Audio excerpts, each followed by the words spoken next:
Good evening, and thank you for joining us tonight.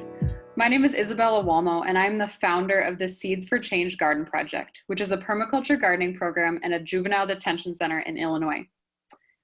Oftentimes, gardens are comprised of neat rows and designed in a way that maximizes efficiency, control, and short-term output. Weeds are quickly plucked in order that the nutrients and energy would be maximized in the intentionally planted sprouts. But what if increasing energy in these sprouts did not require removing energy from other plants? You see, the structure of the garden significantly shapes the development of life within the garden. And what if we could structure that garden in a way that promotes holistic flourishing rather than control and short-term gain? That's where the holistic gardening approach of permaculture comes in, which utilizes methodologies that indigenous communities have been using for centuries that significantly contradict the capitalist-driven nature of monoculture in our society.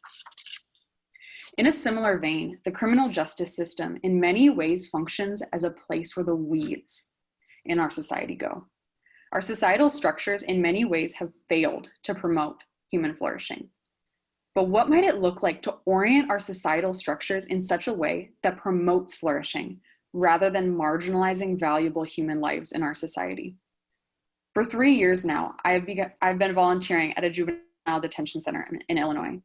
Through building relationships with the incarcerated youth and being a part of their lives, I came to realize that most of the time, if I was in their situation, I probably would have done the same thing that landed them at the juvenile detention center.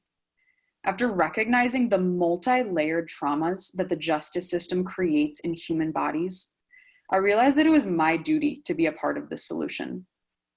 Upon learning about permaculture gardening and the intricate parallels between our food system and the US criminal justice system, I had the opportunity to collaborate with a local permaculture gardening organization called the Resiliency Institute and detention center staff, and most importantly, the incarcerated youth, to create a permaculture garden within the detention center.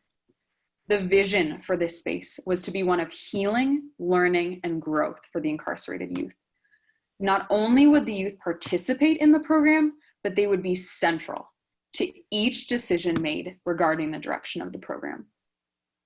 And my hope and prayer is that this speech would not just be an explanation of a garden program that receives claps at the end for the good work I'm doing, but rather a moment and space created for intentional recognition of the systemic injustices that yet remain in our society, and the need for each one of us to leverage our time, resources, and talents toward human flourishing. Thank you.